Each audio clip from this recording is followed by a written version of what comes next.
school football getting ready to get underway. Mooney will receive the opening kickoff off the foot of Nick Shealy, who will have a good quartering wind from right to left. He drives this ball deep, and it will sail deep into the end zone, and Mooney will start from its own 20-yard line. Cardinals this year averaging just over 23 and a half a game and giving up a little over 27 points a game. Offensively, about 290 and a half yards a game and giving up 281 and a half on defense. And it'll be key. This Cardinal Mooney offensive line, which has been a little bit maligned, had a lot of talent coming back from last year's championship run, has just not seemed to put it together throughout this season. Let's see if in week 10 they could finish the thing. Justice Ellis Moore does in fact get the call at tailback for the first snap. He'll get the first carry. Had a little bit of a seam off the left edge and is chopped down as he gets out around the 22-yard line. Moore comes in with 764 yards rushing this season. That's tops on the team, averaging about 6.5 yards a carry. And out of this 3-3-5, when you've got those three down linemen, Jared McHenry, number 20 at 6'1", a senior, did a nice job of flowing to the ball off that stretch handoff. Mooney with a wing right, a split left, pistol snap to the sophomore Sadie, starts to run the option right, thought about the pitch, didn't take it, tried to turn it up, and the Fitch defense was there to pull him down. He loses the 2 yards that Ellis Moore gained on the first snap of the game. Mooney in the white jerseys tonight with the yellow gold pants, white helmets, numbering, lettering, and trim in cardinal red. Fitch wearing really crisp-looking uniforms. Very, very, very, very dark blue pants and helmets, red jerseys with white numbers. And I believe they're bordered a little bit in that really dark blue. Third and 10 for Mooney. Gary Gibson, very nice flowing to the ball for the Falcons. Snap to Sadie. He will retreat to throw. Now steps up into the pocket. He's back to the line of scrimmage to the near side, 25. Stutter steps and then is wrapped up by Billy Aarons before he can get the first down. Boy, really heavy pressure that time. Cardinals go back off a little bit of play action. I like the way Sadie felt the pressure off of the edge, stepped up into the pocket, elected not to make a poor choice and just throw it down the field. Had his head up but couldn't find a receiver. The Falcons really turned up the pressure that time, sending 2 extra backers right up that middle. 4th and 2 from the 28. Marcus McWilson, averaging a little under 36 yards a punt, takes a snap that skipped back to him, picks it up and runs around the right side. He'll have the first down and more. Still on the run to the far side of the field and finally upended in Fitch territory at the 46-yard line. Boy, Jim, and that's one of those, and then it turns into something great with McWilson, picks it up, and it's just a case the Falcon defenders on special teams just got a little complacent in their kick, basically their kick coverage, flowing with the linemen, and McWilson being very aware, excellent punter over the last couple of years, fields the ball and just turns it up, and there's literally no one to the wide side of the field. Excellent play out of something that could have really been a train wreck. McWilson gets credit for a 26-yard gain. First down Mooney at the Fitch 46-yard line, scoreless just over 2 minutes into the game. Quick handoff, stuffed at the line of scrimmage, though, by a stout Fitch defense. That was Justice Ellis Moore, and he will get nothing. It will be second down and 10. This Fitch defense comes in giving up just under 248 yards a game, 133 of those on the ground. Well, we've in the games that we've seen the Falcons, their defense has been incredibly stout, except for the Massillon Tiger game, where they basically just chucked the football, went to the air, and just didn't need to run the football because they were so proficient through the air. Second down, 10. Sadie takes the snap, looks left, throws left, almost picked off. The ball was intended for Marcus McWilson, but number 4, the same number for the Fitch Falcons, Gary Gibson, ramped the route and had the pass bounce off his hands. Sadie, who took over the starting quarterback job just after mid-season, hitting 59% of his passes, 2 touchdowns, 2 interceptions. Third and 10 coming up. Gary Gibson, their outside linebacker, did a nice job of covering, getting out into the flat. And how often do we talk about, Jim, the quarterback you've got to look off. I mean, it's somewhat of a timing pattern, but Sadie didn't look the backer off at all, decided he was going to throw it. Gibson could be in the end zone. Gibson takes the snap, or Sadie rather, takes the snap, quickly tries to deliver a slant pattern to Quincy Jones, but he threw it low and out front, incomplete, and another fourth down coming up, and another punt attempt for Mooney. Maybe they'll try another low snap. It worked fine last time. Boy, and that Falcon defense continuing. I mean, you're talking about a team, Jim, except for the Massillon-Washington game, they gave up 10 to Warren Harding, was their next high water mark, except for the 34 they gave up in Tigertown. Snap comes back low again. This time it is fielded by McWilson, and he pops up a wobbler. Keith Lawrence comes up on it, watches it bounce in front of him, and roll dead around the 17-yard line. So not a great punt, but he didn't need to bury it into the end zone. Fitch will come out at the 8:43 mark in the first quarter with Matt Footghost at quarterback. Tailback will be Darren Hall. The superback, Jared McHenry, Keith Lawrence, Austin Hogan, and Chase Bartlett will be the primary wideouts tonight. Boy, and what's surprising, Jim, in the games that we've covered with Cardinal Mooney, we have not seen at all that them have snap troubles with Denver Martin being their long snapper throughout the season. He's always been one of the first, get the snap back very well, and then he's one of the first guys down on kick cover. So that's very strange. Falcons, snap to Footghost, hands it to Hall, running right in front of him, parallel to the line of scrimmage. He tries to turn it up behind tackle, going to be stopped for no gain. Hall, a sophomore, averaging 8 yards a carry and a little short of 800 yards on the season. And Fitch, after losing a yard, they will run that no-huddle offense. Go back with that little bit of that read option where Footghost has the option, put it inside the belly of Hall or Aaron or somebody. But that time, Dermota, who is just a beast in his sophomore year, struggled a little in his junior year.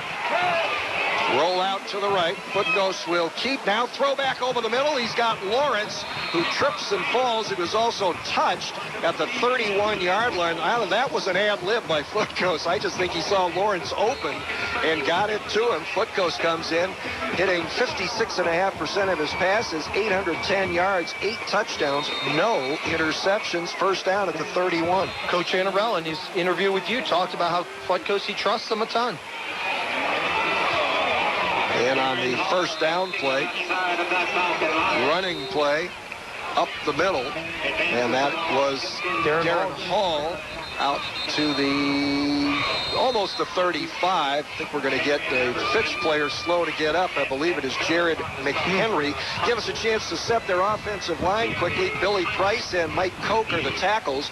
Andrew Lamancusa and Tyler Bell, all 305 pounds of them, the guards, and Matt Mullins is the center. We're going to get a timeout here to tend to this injury. It comes with 7:41 to go in the first quarter. Still no score between Fitch and Cardinal Mooney on the Baird Brothers High School Football Game of the Week.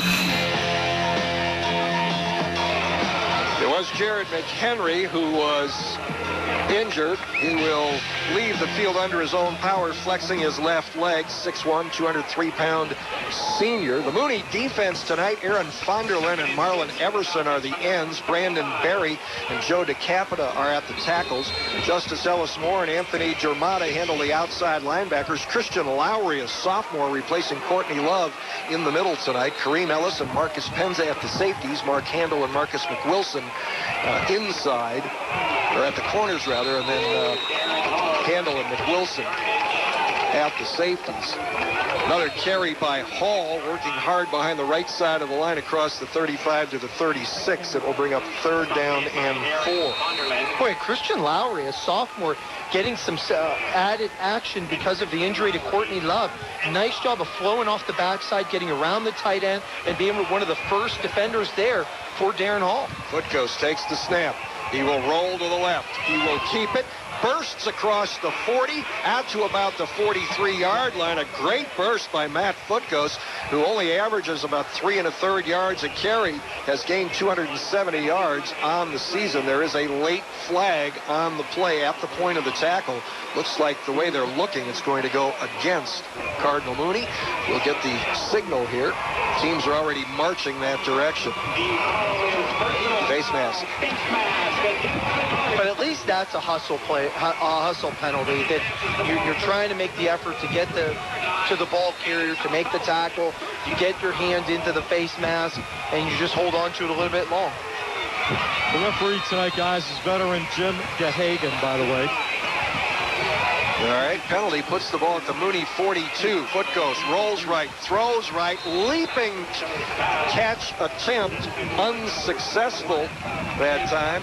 And on the attempt was Chase Bartlett, who has caught 5 balls since getting some playing time for the Falcons.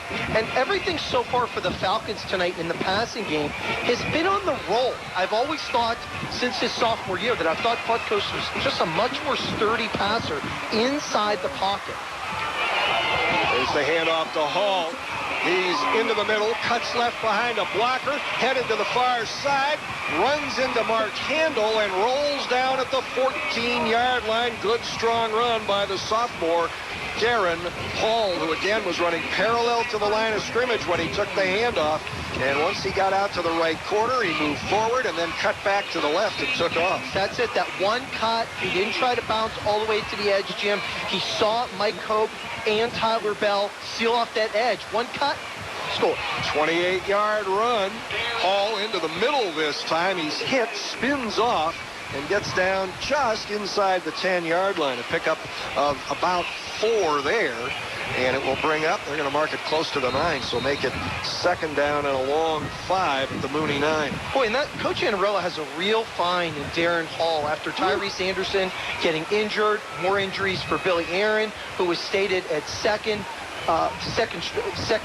really the second back, and then you have to go to the third team. And Darren Hall, what a player. Yeah, remember we saw Hall in his first start when they played Boardman. Yeah. There's Hall again on that handoff as he runs parallel and then takes the handoff. This time he goes left, turns it up, and he's cut down at the 5. It'll be 3rd and 1.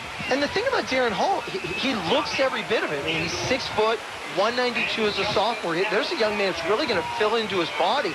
Runs tall and doesn't seem to overrun his blocking, which is so key for a young runner. Down to 5:20 to play in the first quarter already. And in motion to the left. Fake handoff. Foot goes up the middle and goes into the end zone. Matt Footghost with his 10th rushing touchdown of the year, and again showing a great burst right up the gut.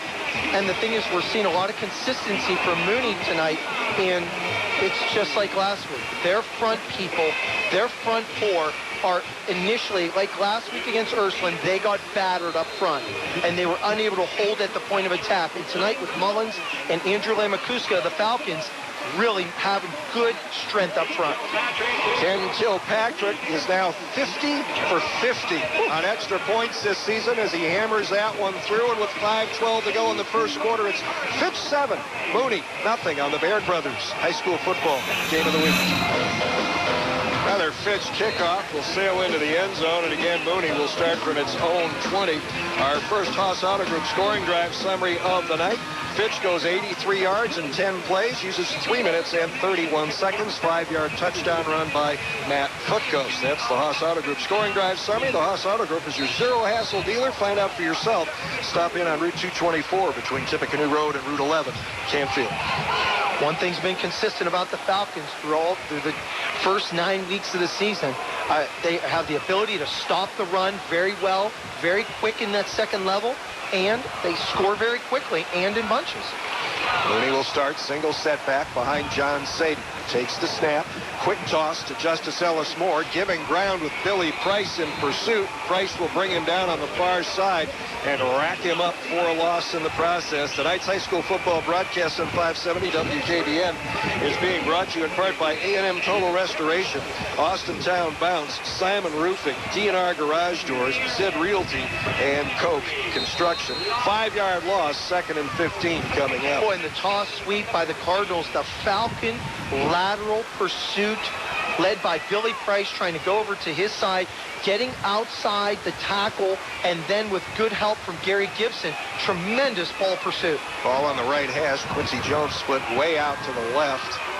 We go to an I backfield. Everybody else is in tight. Tailback gets it, breaks through the right side. First down yardage and more. Out across the 35. Carrying tacklers with him across the 40. That, I believe, was Marcus McWilson, was it not? Absolutely. Straight ahead, just mano-a-mano up front by the Cardinals, going behind Big Bob Malone and Joe DeCapita, just trying to get man-on-man, running straight at him, because the Falcons seemingly have such good lateral pursuit to try to stretch to the end. So far here through the first quarter at the 4:07 mark, just not able to do it. It's just going to have to be some straight ahead in between the tackles. Marcus McWilson tonight, 2 carries, 53 yards. Justice Ellis Moore going to get the ball this time behind right tackle. Mooney got a little push that time, and Moore just short of midfield, picking up almost 8, making it second and short for the Cardinals with 3:45 to go in the first quarter, and Fitch out in front, 7-0. The Home Savings High School football team of the week is West Branch. The Warriors upset the number 1 ranked Division III team in Ohio, Marlington, 35-14 last Friday. It's presented by Home Savings, where you can get your favorite photo on your debit card. Member FDIC. Mark it as a 7-yard gain and make it 2nd and 3. Stretch handoff coming. Little cutback. First down into Fitch territory. Mooney beginning to get the running game cranked up with a little push up front. That was Marcus McWilson. And it's just their commitment to go back in between the tackles, getting 2 tight end sets. I mean, they've added up Matt Pecchia over on the end, who's a real, I mean, you're talking about a big kid at the tight end position at 6'2", 240. He's been blocking at that tight end position for 2 years. I mean, he's like another lineman up front for the Cardinals. They stay with the I. Dermata is the fullback. He will block for Justice Ellis Moore, who also got some good blocking up front on the right side, and he plows down to the Fitch 37-yard line. So Mooney beginning to move the ball on the ground with authority. And I like the way they're going to the short side of the field where there's typically 1 defender. And they've got Billy Price, the Ohio State commitment. He's lined up to the wide side of the field. So it's always sound a very good decision. It looks like we're going to get a penalty against the Falcons, Jim. 5-yard penalty? 5-yard penalty to the 32-yard line. Mooney now has had 3 consecutive carries of 7 yards. 2 by Justice Ellis Moore and 1 by Marcus McWilson, who preceded those 3 sevens with a 27-yard run. First down, Mooney at the Fitch 32-yard line. Handoff. This is Marcus McWilson. He tried to go behind the right side, and this time the big push belonged to the Fitch defense. Billy Price was there again, along with a number of others to make the stop. Nightline Embroidery and Screen Print provides the official shirts and jackets worn by Clear Channel Radio broadcast crews, as well as all our Player of the Game and Team of the Week shirts. Put Nightline to work for you. Visit them at 16 West Liberty Street in Girard or call 545-8108. Loss of 1 on that play, 2nd and 11. And the more you can get this power running game behind the tackles effective, the more you could conceivably go a little bit of play action with the Sadie. They are staying in that same formation whole time. Sadie faked it to Justice Ellis Moore going right, started to bootleg left, tripped, and went down back at the 40, so it will be 3rd and long. Boy, and it's a young man who's just played a whale of a game, in on about 5 tackles so far here in the first quarter. That's number 4, Gary Gibson at 5'7", 165, an underclassman coming back for Coach Anarella. He blitzed from the backside. Sadie off the boot, play action, ran right into him. You guys, you talk about this defense. Of these 30 or 40 some teams in our area, Fitch is the only team defensively giving up less than 100 points so far. Jim? An Armstrong sideline report. 3rd and 18. 3 receivers wide left. Sadie under pressure, rolls left, jump toss, got a receiver wide open, and he dropped the football at the 10-yard line. In fact, Sadie had 2 receivers wide open. Quincy Jones had it drop right into his lap and then to the artificial surface. That was a touchdown. Boy, Jim, so unfortunate for the Cardinals. You do everything you want. You get them to believe in the running game, and then you hope they bite on the play action. Quincy Jones runs a nice, deep post route from the backside. Safety, there's nowhere to be found. You got to catch the football first. You got to catch it. Jones with 8 catches on the year, no touchdowns, and that will stand. First good snap on a punt. Sidewinding kick by McWilson, hits it to 20 and immediately careens out of bounds. Less than a minute to go in the first quarter. 7-0 Fitch on the Baird Brothers High School Football Game of the Week. Pizza Hut has provided a chance for you to win a gift certificate by entering the 50-50 drawing at 570 WKBN High School Football local broadcast locations this season. It's been a great football season with Pizza Hut. Don't you think? Oh, I think it has been incredible. And we think it could be incredible here tonight. Fitch from its own 19. Snap. Quick handoff. This is Billy Aaron. Penalty flag flies into the middle as Aaron struggles to get out across the 20 to the 22. Don't miss tonight's 570 WKBN halftime report presented by Austintown Gorance Chocolatier. It'll be sweet. Austintown Gorance is the place to go for all of your chocolate treats, located in the Western Plaza, Austintown. This is going to go against the Falcons. Couple of updates, Jim. Ursuline's Akron St. Vincent St. Mary's 7-7. Howland and Struthers in a huge game, 7-7. Yeah, those are both, although Ursuline is already in, that still has playoff implications. And, of course, the Howland Struthers, both of those teams are in a win-and-in situation and not so certain about their fate if they don't win. Big penalty against the Fitch Falcons. Takes the ball back to the 10-yard line as the clock runs with 30 seconds to go. Snap to Footghost, who hands it off, and the Mooney defense swarms on the ball carrier at the 8. Actually pushed him back to the 5. Brandenstein was there first, I think. Yeah. And that was Billy Aaron again on the carry. Len's score updates reminds us that the Ducat halftime scoreboard is part of our high school football Friday night broadcast. It's presented by Ducat Sales and Service, now on Route 224 in Boardman, as well as Route 422 in Warren. That's the end of the first quarter. And at the end of 12 minutes of play in the season finale here at Fitch, it's the Falcons 7, Cardinal Mooney nothing. This is the Baird Brothers High School Football Game of the Week.